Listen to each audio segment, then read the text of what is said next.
الحمد لله رب العالمين والصلاة والسلام على أشرف الأنبياء والمرسلين نبينا محمد وعلى آله وصحبه أجمعين اللهم علمنا ما ينفعنا وانفعنا بما علمتنا وزدنا علما أما بعد السلام عليكم ورحمة الله وبركاته. Продолжаем наши традиционные уроки по средам на русском языке, специально для мужчин, то есть в мечеть приходят и слушают, да? Если кто-то из женщин, желающие послушать этот урок, то они могут приходить в мечеть на второй этаж, там тоже все это транслируется на русский язык. И, соответственно, конечно же, трансляция идет и на наши страницы в соцсетях. И также хочу напомнить, что по понедельникам идут уроки в 6 часов вечера на татарском языке, и там уже Юсуф Хазрат дает урок именно женщинам. Остальные же, мужчины и те, которые не пришли на урок, женщины, да, они могут прослушать в записи, либо тоже также в трансляции. Вот. И поэтому, как вы понимаете, да, изначально Юсуф Хазрат проводил эти уроки, но сегодня он не смог присутствовать. Поэтому вместо него сегодня я тоже постараюсь вам донести одну очень важную тему. И она, насколько я понимаю, как раз таки вписывается в серию лекций Юсуф Хазрата «Уроки поминания Аллаха». И сегодня я вам хочу рассказать о таком важном понятии, как тасбих. Тасбих. И некоторые люди, когда слышат слово «тасбих», перед ними сразу прорисовывается в сознании, да, именно те четки, которые мы используем после намаза для того, чтобы говорить «Субханаллах, Альхамдулилля, Аллаху Акбар» по 33 раза, да? Но нет, тасбих, оно на самом деле имеет более глубокое и более широкое значение, и это мы сегодня, иншаллах, будем разбирать. И, как я уже сказал, тасбих – это тоже одна из тем уроков поминания Аллаха. Потому что, если по-арабски брать слово «поминание Аллаха», да, это переводится как «зикр». Зикр, когда человек делает зикр, он поминает Аллаха. И одна из форм поминания Аллаха – это как раз-таки тасбих. Как раз таки делать тасбих. То есть говорить «Субханаллах» и все, что относится к этому смыслу. И поэтому под зикром мы подразумеваем множество различных упоминаний имен Аллаха, множество различных упоминаний зикров, которые пришли в сунне пророка Мухаммада, саллаллаху алейхи вассалям, как, например, «Ля иляха илляллах», вы на последнем уроке об этом подробно говорили, да? Как, например, слова «Аллаху Акбар», «Аллах велик», да? Как говорить «Субханаллах», это как раз таки и есть тасбих. И как говорить, например, «Альхамдулилля». Вся хвала принадлежит Всевышнему Аллаху, это как раз таки и есть возвеличивание, восхваление Аллаха. Все это входит в тему зикров, поминаний. Но сегодня я хочу именно остановиться на теме тасбиха, то есть говорить «Субханаллах», прославление Аллаха, или же очищение Аллаха от всевозможных недостатков и изъянов, очищение Его сущности, очищение Его имени.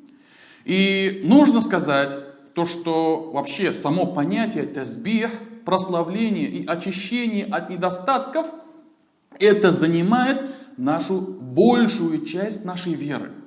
Потому что мусульманин это кто? Это тот, который произнес шахаду, так ведь? Ашхаду алля иляха илляллах, свидетельствую, что нет достойного поклонения божества, кроме Аллаха, ва ашхаду анна Мухаммадан абдуху ва расулю, и свидетельствую, что Мухаммад является его рабом и посланником. И вот то, что мы говорим, нет достойного поклонения божества, кроме Аллаха, значит, мы поклоняемся Аллаху. А это значит, что мы должны изучать также все то, что Аллах сообщил нам о себе. И вот этот тасбих как раз таки является частью требований Всевышнего к его пророку Мухаммаду саллаллаху алейхи вассалям, к верующим, а также Аллах в Коране, слово тасбих, описывает так, то, что все живое, все сущее, все прославляет Аллаха. Ангелы, всевозможные создания, даже те существа, которые не имеют души, как горы и деревья и так далее, да, они также прославляют Аллаха, они также делают тасбих. И поэтому это является значимой частью веры в Аллаха. И когда мы говорим про тасбих, мы должны понимать, да, что вообще сама вера в Аллаха, она строится на двух основах. Это то, что верующий обязан подтверждать качество Всевышнего Аллаха без уподобления кому-либо. То есть никто из верующих не имеет права заявлять то, что Аллах, у него нет такого качества, хотя он об этом сообщил в своей книге. Это первая основа. И второе, то, что каждый из верующих обязан очищать сущность Всевышнего без схожести с каким-либо его творением. И при этом не отрицая сами качества. То есть, частью нашей веры, нашей обязанности, это то, что мы должны запрещать самим себе и очищать Аллаха от подобных заблуждений, когда кто-то сравнивает Аллаха с его созданием. Да возвеличится Аллах над тем, что о нем говорят. И поэтому, уважаемые братья, тасбих, да, он в себе заключает как раз-таки вот это вот второе значение, то, что мы очищаем имя Аллаха, очищаем сущность Аллаха от каких-либо недостатков и изъянов. И когда ученые говорят, что же такое тасбих, как его понимать, что оно означает в арабском языке. Ученые сказали, тасбих означает очищение, обеление, да? И оно взято от слова сабах, удаление, отдаление. И Аллах Субханаху ва Тааля вот в этом простом смысле ниспослал несколько аятов, в которых он упоминает именно этот глагол сабаха, сабаха, сабах. Например, Аллах говорит в суре Ясин, в 40-м аяте, да, «Ля-шамсу ямбаги лаха ан тудрика ал-камара, ва ля-лейлю сабикун нахар». Да? Солнцу не положено догонять луну, да? И ночь никогда не обгонит и не обойдет день. «Ва куллюм фи фаляки ясбахун». И каждый из них движется, плывет в своей орбите. И вот это вот слово «плывет», «удаляется», «уходит», да, оно как раз-таки здесь использовано глаголом «сабаха», который составляет основу, корень слова «тасбих». И вот, к слову говоря, это была у нас сура Ясин, 40-й аят. Этот аят является доводом тому, что не солнце вокруг Земли крутится, как, к сожалению, до сих пор некоторые думают, да, а то, что Земля, у нее есть своя орбита, она крутится. И как на сегодняшний день это уже подтвердили, да, всевозможные ученые, всевозможные исследователи космоса и нашей Земли, то, что Земля, у нее своя орбита, крутится вокруг Солнца. И точно так же Солнце имеет свою орбиту, свой путь движения. И если рассматривать еще больше глобальнее, да, Солнечная система, и она сама по себе тоже в галактике движется, имеет свою орбиту. И поэтому этот аят в Коране как раз таки указывает, Аллах сказал, каждый из них, и солнце, и луна, и день, и ночь, да, плывут по своей орбите, удаляются на своем пути. Также Аллах в суре Назиат использует это слово, сабаха, которое составляет основу слова тасбих. Вассабихати сабаха. Аллах в суре Назиат клянется, да, облаками, которые стремительно плывут. И вот здесь вот также вот это вот то, что если мы посмотрим, особенно ветреный день, да, когда тучи облаков, дождевых облаков движутся по небу, да, они очень быстро движутся, иногда даже быстрее, чем движется сама Земля. И поэтому вот это вот слово «удаляются», «плывут» означает то, что стремительно покидают свое местоположение. И это, еще раз повторяю, составляет основу слова «тасбих». То есть мы что-то оставляем, уходим от него, отдаляемся от него, удаляемся от этой вещи. Дальше идем. Значит, слово «тасбих» означает, когда верующий удаляет, отдаляет качества, недостатков и изъянов от Аллаха. И ни в коем случае не приписывает их Аллаху. А также очищает своего Господа от всего зла, которое ему не подобает. И поэтому вообще вера в Аллаха предполагает, что верующий обязан уверовать в имена Аллаха и в его качества. Имена Аллаха и его качества. И когда он рассматривает, изучает имена Аллаха, рассматривает его качества, он должен понимать, что качества Аллаха, они совершенны, они абсолютны. Как, например, то, что Аллах слышит, то, что Аллах видит, да? Мы люди,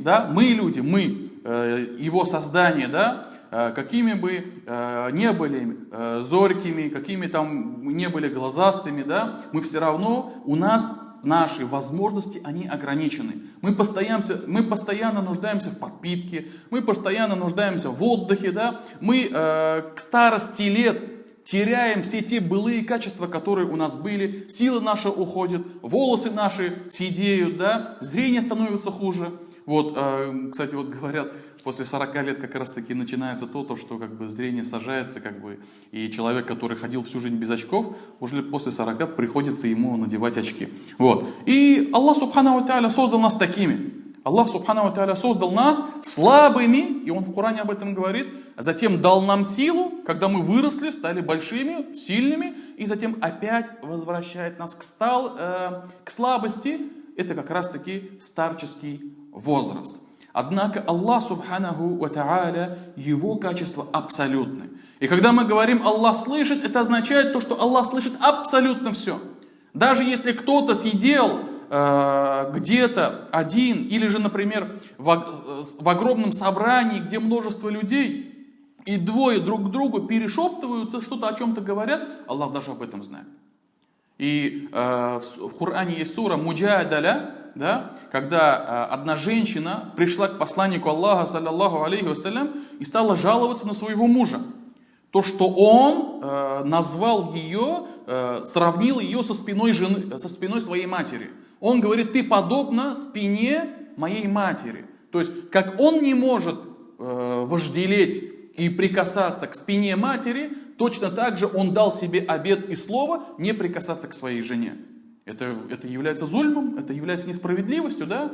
И у жены, так же как и у мужа, есть свои желания, свои потребности какие-либо, и муж обязан их исполнять. Это является правом супруги. Эта женщина пришла жаловаться посланнику Аллаха, саллаллаху алейхи вассалям. И, конечно же, это происходило все в присутствии Аиши, жены посланника Аллаха. Он не уединялся, не было запретного уединения, когда человек закрывается в закрытом помещении, да, с посторонней женщиной и о чем-то шушукаются. Нет, они были в одном помещении. Но Аиша сидела чуть подальше. И она нашептала посланнику Аллаха, эта женщина пожаловалась, и Аллах не спосылает первые несколько аятов суры Муджадаля. «Кад сами'а Аллаху кавля лати туджадилука фи зауджиха». Аллах услышал, что тебе говорит эта женщина, и которая рассказывает тебе про своего мужа. И тогда Аиша, когда услышала эти аяты, она сказала: «Субханаллах». Я, говорит, присутствовала там, я, говорит, была рядом, и я, говорит, ничего не слышала. А Аллах, Субханаху ва Тааля, это все доподлинно услышал. И поэтому, когда мы говорим про качество Аллаха, то, что Аллах видит, слышит, знает и так далее, да, это говорит о том, то, что оно ничем не ограничено. Оно абсолютно, оно совершенно. И поэтому, уважаемые братья, вот мы, верующие, которые говорим, то, что мы верим в Аллаха, мы обязаны также очищать Аллаха от всего того, что не подобает Ему. Обязаны очищать Его имя, да, от изъянов и недостатков. И это то, что как бы нам стало в обязанность. Когда ученые дают трактовку, объяснение, тафсир, слово тасбих, иногда упоминают один хадис, однако относительно этого хадиса есть много разговоров, является ли он достоверным, либо же он не является достоверным, но смысл его правильный. И смысл его правильный, когда один из подвижников, Тальха ибн Убейдуллах, спросил: о посланник Аллаха, что же означает субханаллах? Какой его смысл? Посланник Аллаха сказал: это очищение Аллаха от всякого зла. Очищение Аллаха от всякого зла. Ну и повторюсь, некоторые ученые сказали, то, что этот хадис недостоверен. Также пришло в некоторых риваятах от сподвижников и далее от ученых, от остальных имамов, ученых, да, которые точно так же дают трактовку, объяснение слову тасбих. Абдуллах ибн Аббас, да будет доволен Аллах им и его отцом, сказал: субханаллах – это очищение Аллаха, свят Он и велик, от всякого зла. Также у Али ибн Абу Талиба спросили, что же означает субханаллах? Он сказал: это возвышение величия Аллаха. То есть Аллах выше всего того, что Ему приписывают. Аллах выше всего того, всех тех качеств, которые не подобают Его величию. И также Муджахид, это один из табиинов, да, учеников также Абдуллаха ибн Аббаса, он сказал, что тасбих – это отдаление Всевышнего Аллаха от всякого зла. От всякого зла. Маймун ибн Махран, один из табиинов, говорил: субханаллах – это одно из названий, одно из слов, которыми возвеличивают Аллаха и также отдаляют Его от всякого зла. И поэтому вот эти вот изречения, вот эти вот риваяты от ученых, все они показывают нам, да, то, что Аллах Субхану ва Тааля превыше всего того, чем Его могут называть, чем Его могут нарекать, что-либо, что могут Ему приписывать. И также сообщается, что Мухаммад ибн Аиша сказал. Вот это, кстати, к слову говоря, Мухаммад ибн Аиша – это один из правителей государства Мурабитин. Мурабитун – это было такое государство на территории Марокко, современного Марокко. Раньше в старину их называли Магрибуль-Ислами, да, исламский Запад.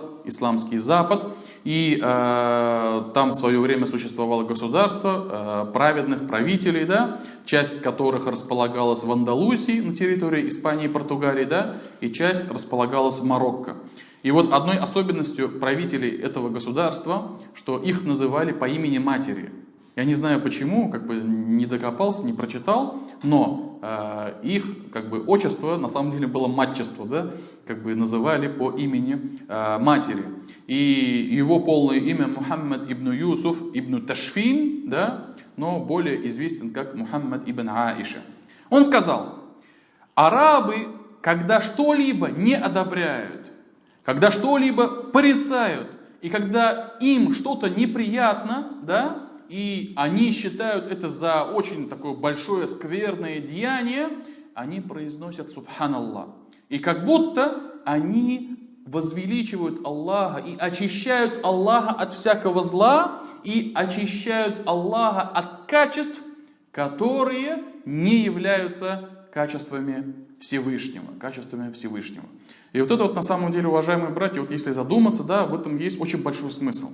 Когда человек видит какую-нибудь несправедливость, видит какие-либо качества, которые присущи людям, да, присущи их недостаткам, присущи их каким-либо изъянам, да, когда люди по причине своих страстей, по причине каких-то своих злых умыслов и так далее совершают какие-то поступки, какие-то дела, да, И человек, который говорит, видя это, порицая это в себе внутри, да, говорит субханаллах. То есть Аллах даже близко к этому никакого отношения не имеет. Аллах превыше всего того, что творят, что совершают Его создания. И поэтому вот одно из мест, когда произносят слово субханаллах, это когда человек что? Когда человек удивляется тому, что происходит, что сотворяют, что делают. И забегая вперед скажу, слово субханаллах переводится как пречист Аллах. Пречист Аллах от всех недостатков. Азхари в книге Тахзиб аль-Луга говорит, что в итоге, если собрать все вот эти вот высказывания ученых, да, все вот эти вот изречения сподвижников относительно слов субханаллах, вот это вот тазбиха, мы можем понять то, что Аллах, смысл его всего этого, что Аллах далек от того, чтобы иметь себе подобных, что Аллах далек от того, чтобы иметь подобного себе. Или же Аллах далек от того, чтобы иметь сотоварища, соперника или кого-либо равного себе. И поэтому все то, что совершают Его рабы, Его создание, да, Аллах превыше всего этого. Превыше всех их действий, всех их злобы, всех их каких-либо там действий, да, всех их каких-нибудь козней, да, Аллах превыше всего этого, Аллах не нуждается в этом. И, кстати, вот мы сейчас несколько раз повторили, да, то, что Аллах пречист, Аллах не нуждается в этом, Аллах очищается, мы должны очищать Аллаха от подобных скверных качеств, да, от подобных приписываний. Нужно сказать, что Аллах не нуждается в этом. Аллах субхану ва тааля самодостаточный. Куль ху Аллаху ахад, скажи, Он Аллах един. Аллаху самад. Аллах самодостаточный. Он ни в чем не нуждается. Он не нуждается в том, чтобы кто-то его очищал, кто-то его обелял, его имя. Нет, это мы в нем нуждаемся. Это мы верующие. Это мы, его создание, это мы нуждаемся в том, чтобы мы не допускали ошибок при веровании в Аллаха. Чтобы мы не допускали ошибок в процессе нашего жизненного пути. Чтобы мы не произносили и не говорили какие-либо слова, да, которые могут задевать священные и совершенные имена и качества Аллаха. Также один из ученых сказал, и поэтому Аллах обязывает нас, приказывает нам делать тасбих. Делать тасбих, что в себе несет, имеет смысл, да, что верующий обязан очищать от каждого недостатка и от каждого зла. А также верующий обязан утверждать все те восхваления, все слова восхвалений, которые восхваляют Творца. А также обязывает, что Аллах обязывает верующего, чтобы он очищал Аллаха от подобных вещей, возвеличивал Его, считал Его великим и делал Его единым. И поэтому, как итог, можно сказать, то, что все качества Аллаха благие, все качества Аллаха возвышенные, все качества Аллаха совершенные и все качества Аллаха абсолютны. К сожалению, идет время, да, после смерти посланника Аллаха, саллаллаху алейхи вассалям, после смерти сподвижников, а также табиинов, начинают распространяться различные нечестия, которые не было прежде, начинают появляться различные группы, секты, которые имеют различные отклонения, и это же захватывает и область веры в Аллаха. Появляются люди, которых называли му'тазилиты. Му'тазилиты, если дословно перевести, это те, которые удалились, да, отошли, то есть обособились, да. И чем они были известны? Они были известны тем, что они перестали считать божественными именами божественными качествами то, что Аллах не спаслал. Они говорили: нет, у Аллаха нет такого качества. Нет, у Аллаха нет такого имени. И таким образом отрицали его имена и его качества. Они думали, что они очищают Аллаха от недостатков. Они думали, что они очищают и возвеличивают Аллаха от различных изъянов, человекоподобных качеств. Да? Но по сути это их привело к тому, что они просто начали отрицать то, что не спаслал Аллах. Они начали отрицать то, что Аллах Субханаху Тааля сообщил о себе, либо его посланник в хадисах. И поэтому один из ученых, Ибн Хишам ан-Нахви, в книге Мугни аль-Лабиб сказал: разве ты не видишь то, что тасбих, который делали и в который веровали му'тазилиты, привел их к тому, что они стали отрицать качество Аллаха. Они стали отрицать качество Аллаха и таким образом пришли в заблуждение. Ибн Раджаб, да помилует его Аллах, говорит, когда про аяты из Корана, в сура Хиджр, 98 аят, Аллах говорит: «Фасаббих бихамди раббика», и прославляй же возвеличиванием твоего Господа. И прославляй же возвеличиванием, делай тасбих, делай тахмид, говори альхамдулилля, да, и различные качества хвалы твоего Господа. И Ибн Раджаб говорит, комментируя этот аят, Аллах приказал возвеличивать самого себя восхвалением, также возвеличивать самого себя и восхвалением. Но не каждое очищение, не каждый тасбих, не каждое возвышение Аллаха от каких-либо качеств не является восхваляемым. И посмотрите, говорит, на заблуждение му'тазилитов, которые считали то, что они возвышают Аллаха, они очищают Аллаха, а на самом деле просто лишь игнорировали, просто лишь отрицали большинство различных качеств Аллаха. И поэтому, уважаемые братья, вот Аллах Субханаху Тааля говорит: прославляй возвеличиванием, да? Вот это вот упоминает слово тасбих, то есть говорит: делай тасбих. Чем? Бихамди раббика, восхвалением твоего Господа. А откуда мы можем узнать это восхваление? Аллах нам говорит: очищай Аллаха от изъянов, делай тасбих, возвышай его. Каким образом? Возвеличиванием твоего Господа. А как мы узнаем, что такое возвеличивание? Как раз таки из слов Аллаха. Потому что сам Аллах указал нам, чтобы мы делали тасбих словами альхамдулилля и иными словами возвеличивания Аллаха.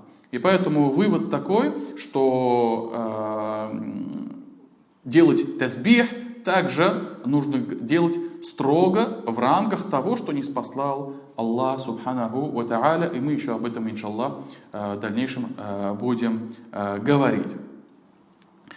Дальше идем. Аллах Субханаху ва Тааля в Коране говорит: «Субхана раббика раббил иззати амма ясифун, ва саламун аля мурсалин, вальхамдулиллахи раббил аламин». Что в переводе означает, это у нас была сура Саффат, последние 3 аята из этой суры, да?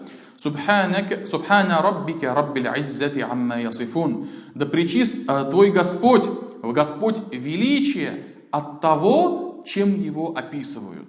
И вот здесь вот Аллах Субханаху Тааля этими аятами он дает ответ тем неверующим, тем многобожникам, которые приписывали Аллаху различные качества, которые говорили то, что у Аллаха есть дочери, как, например, мекканские мушрики считали ангелов, да, дочерьми Аллаха, которые говорили то, что у Аллаха есть сын, которые приписывали Аллаху различные качества, да, которые не подобают его величию, и Аллах Субханаху Тааля все это отрицает. И говорит: пречист Аллах от всего того, чем его описывают. Пречист Аллах.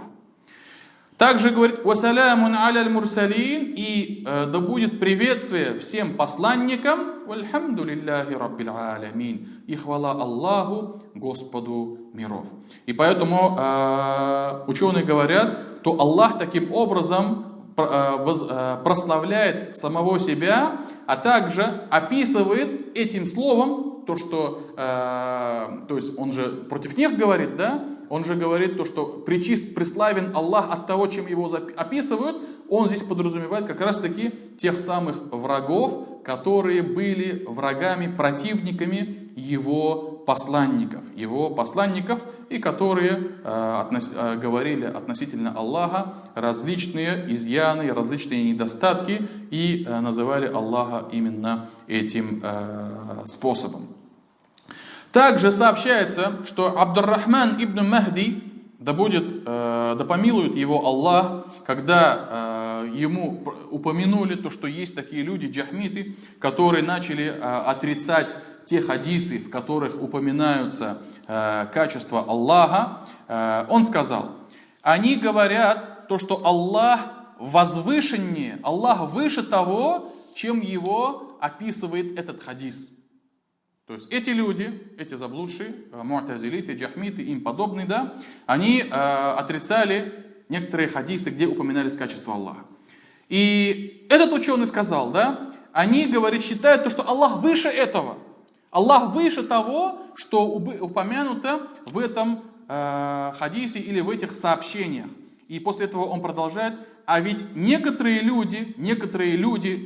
народы думали то, что они возвеличивают Аллаха. Они считали, якобы они возвеличивают Аллаха и говорили: Аллах выше того, чтобы ниспослать книгу или посланника. Аллах не нуждается в том, чтобы ниспослать людям книгу или же пророка или посланника, чтобы указывать им путь.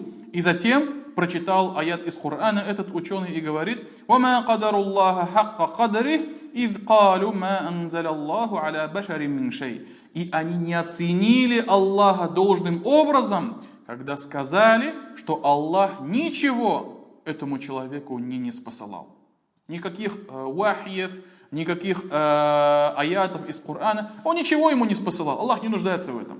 Это кто так говорили? Это говорили как раз такие мекканские мушрики, да? Которые говорили: у Мухаммада это просто лишь стихи, это просто лишь какое-то колдовство, он просто не в своем уме там, и так далее. Да? Все то, что это не аяты от Аллаха, это не аяты от Бога, да? Он в этом не нуждается, чтобы это не спосылалось. Нет. Аллах Субхану ва Тааля ответил им, сказал: они не оценили Аллаха должным образом. И также Абдур-Рахман ибн Махди, этот ученый продолжает и говорит: и погибли огнепоклонники как раз таки по причине возвеличивания, возвышения. Они сказали: Аллах выше того, чтобы мы ему поклонялись. Аллах не нуждается в том, чтобы мы ему поклонялись. Но мы будем поклоняться тому, что ближе нам, чем Аллах. И чему они поклонялись? Они поклонялись солнцу. Поклонялись солнцу и делали саджда, падали ниц перед солнцем, да? И тогда Аллах Субхану ва Тааля ниспослал аяты из Корана, сура Зумар, 3 аят: وَالَّذِينَ اتَّخَذُوا مِن دُونِهِ أَوْلِيَاءَ مَا نَعْبُدُهُمْ إِلَّا لِيُقَرِّبُونَا إِلَى اللَّهِ زُلْفَى.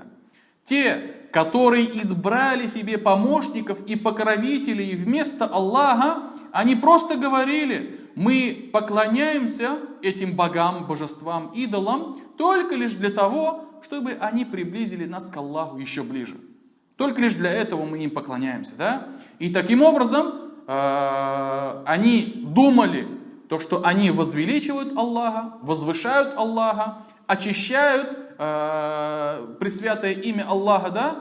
Хотя на самом деле они просто лишь погубили самих себя и обрекли себя на вечную обитель, ад, на вечное мучение в огне. И поэтому, уважаемые братья, нужно сказать, да, нужно подытожить то, что тасбих, прославлять Аллаха, да, очищать его от различных недостатков и изъянов, это является великим поклонением. Это является хорошим благодеянием, которое должен совершать каждый из верующих.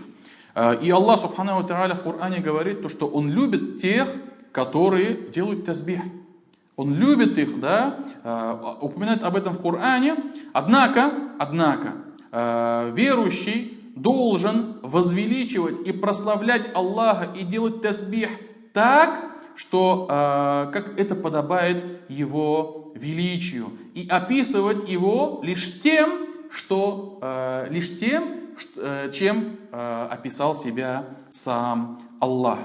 И имам Ахмад в одном из своих изречений сказал, относительно этого, да, он сказал: لا يوصف الله إلا بما وصف به نفسه أو وصفه به رسوله لا يتجاوز القرآن والحديث.